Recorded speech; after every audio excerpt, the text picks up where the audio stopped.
only way to expose a narcissist in court.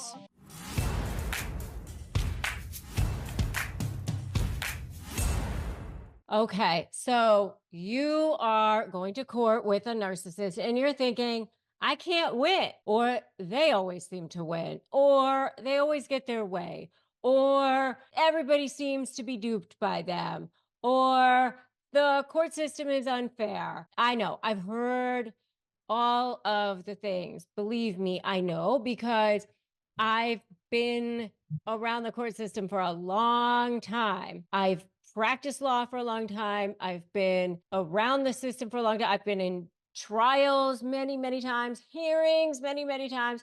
I've seen all different shapes and sizes of clients, judges, all different types of opposing counsel, magistrates, all different types of proceedings. So I know what it's like. Okay. I've had narcissists as clients, unfortunately. I've had them as opposing counsel. And here's the thing that I know, that is that if you go into this situation thinking this court system is skewed, everybody's against me, the narcissist always wins, you will definitely lose. If you want to win your case, then you have to, first of all, have a mindset that you're going to win. And by the way, I'm Rebecca Zung. I've been recognized by US News as one of the best lawyers in America.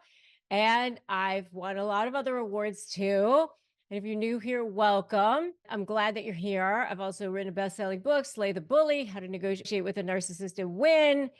And I invite you to subscribe here and join us in this amazing and powerful community. Okay. Let me tell you, I know it doesn't seem fair a lot of the time. And, there's a lot of different reasons for that. The biggest reason is that you're kind of speaking different languages because you're kind of looking to the court system to right a wrong, because you had an idea in mind of what you thought life was going to be, whether it was with a person you were married to, or maybe it was a business situation, or maybe it was a probate situation, whatever it was. And so you're looking to the court system to right this wrong for you and make it fair, make it equitable. That's really not quite the job of the court system. The court system's job is to apply the law. And the law,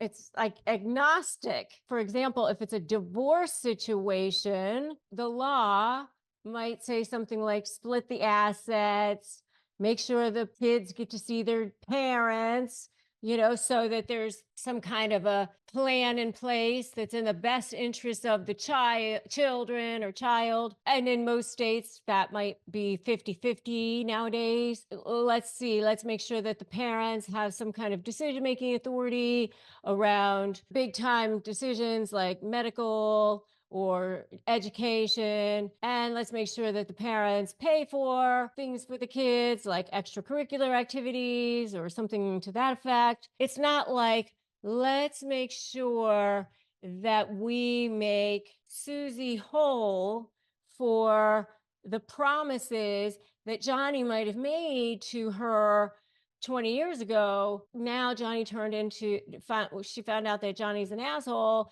And so let's make her feel whole about that. It's not the court's job.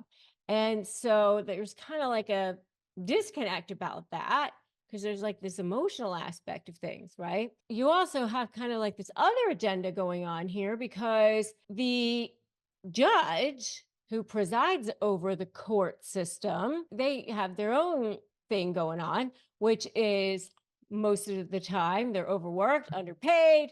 They are basically a government employee, if you think about it. They have way too many cases on their docket.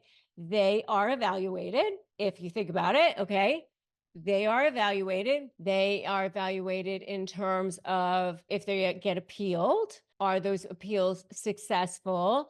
And also they are evaluated on how many cases are on their docket and how quickly they move, and Are they getting backed up and all that sort of thing? They are not supposed to have these cases back up on their docket. And that's why you have things like case management conferences. They're looking at, hey, this case has been languishing for a while. And what do we need to do to get this case moving? Because we don't want this case to be open for too long. They're looking at things like that to make sure that the case is closed. What can we do to make sure that this case is going to be moved along? So what they're going to do is they're going to go, hey, do we need discovery on this case? Okay, let's make a deadline.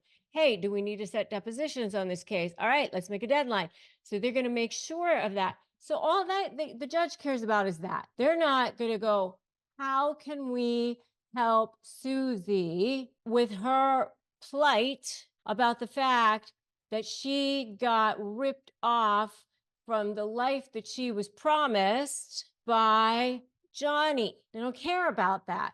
And in fact, if it's a divorce situation or a custody situation, and it's a family court situation, let's say, or even probably a probate situation at this point, everybody has been using that term narcissist at this point. You're going to get the eye roll. You're going to get the proverbial eye roll if you try to use the term narcissist. Everybody uses those words. So what I'm going to say to you is that you're going to have to use other ways, other methods to expose this person in court. You're going to have to speak the language of the judge. What I would say to you is you're going to want to speak the language prior to that, because in my opinion, I would say to you, get to that narcissist before you even get to the judge.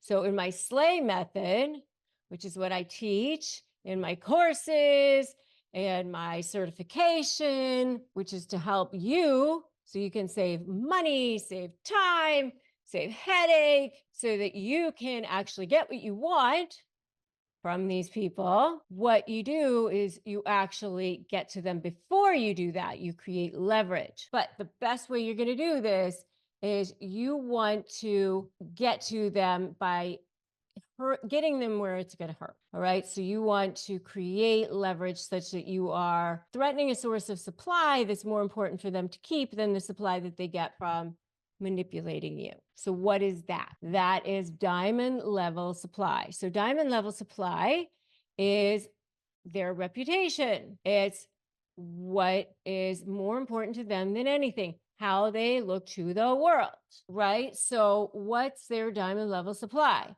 It's probably a number of things, but it's most likely, people that they work with or their bosses. It could be their fans if they're a celebrity, or it could be their children if they have adult children. It's definitely the judge in the case. So it could be a number of sources. Who do they not want to look bad in front of? It could be neighbors, it could be friends, high-end friends, or whatever. But it's who do they not want to look bad in front of? Then the next thing is cold-level supply, which is you, which is manipulating you, getting that supply source from you.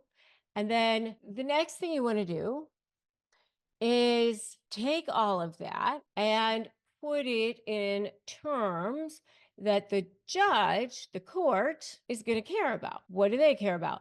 They care about case law. They care about statutes. They care about the law. So you want to take your laws, your statutes, the law in your state, your jurisdiction, your country, wherever it is that you're watching me here from, take your facts and apply it to your law. How do you do that? So what I suggest that you do, and I teach all of this in my SLAY course, by the way, which you can learn more about at slayyournegotiation.com, or I'm going to give you some free stuff here in a minute. You can start with free winmynegotiation.com. You can get a free Crush My Negotiation playbook at winmynegotiation.com. It's totally free. It's 15 pages. It'll totally help you. What you want to do is you're going to take your statutes, your case law, and you're going to create a binder or something. And you're going to take each one of the prongs of your statute. Let's say it's a best interest of the children statute.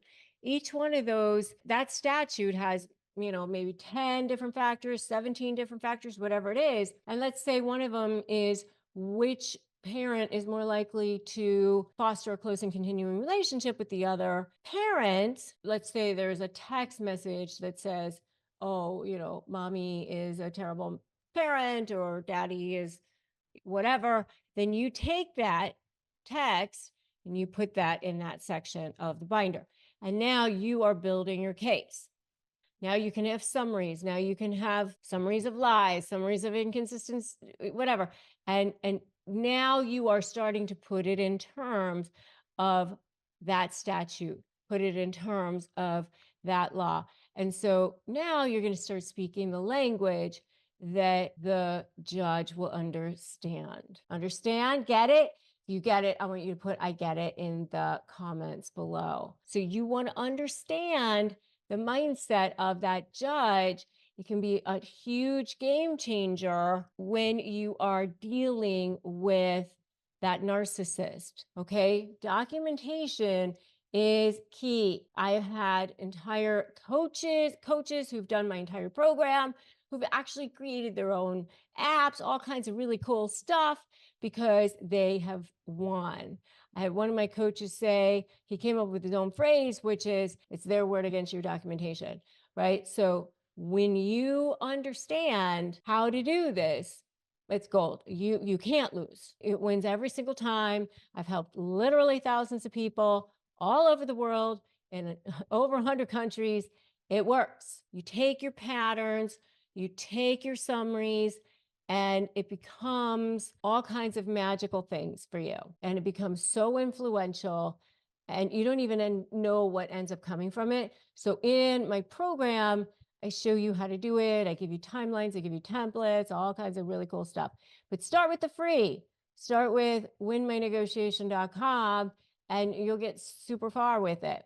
Okay. And then join my free private Facebook group too, Narcissist Negotiators with Rebecca Zung, and you'll have support over there as well. And then make sure you subscribe here and hit that notification bell. And that way you get a lot of other free stuff too.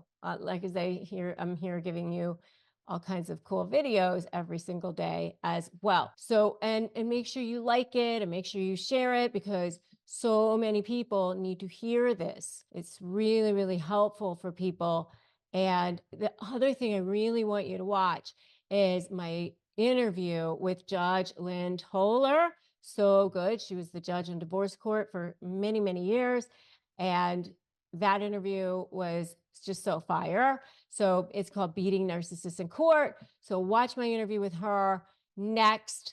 I'm Rebecca Zung. Make sure you subscribe here, hit that notification bell, watch the video with Judge Lynn Toller, Beating Narcissists in Divorce Court. So good. I'll see you there. Remember, today is a great day to start negotiating your best life. Shopify helps millions sell billions around the world through their digital courses, through their digital products at the touch of a button on their smartphones, on social media, however they want, including me at shop.rebeccazung.com. You can access your store from all over the world, just the touch of a button from your smartphones. Start accepting payments. Everything you need to sell online, manage orders, and develop relationships in one place and look fabulous doing it. Shopify is the commerce platform that is revolutionizing millions of businesses worldwide, including my own, at shop.rebeccazung.com. So right now, what you need to do is sign up for a $1 a month trial period at shopify.com/bestlife. All lowercase. Go to shopify.com/bestlife to take your retail business to the next level today. Shopify.com/bestlife.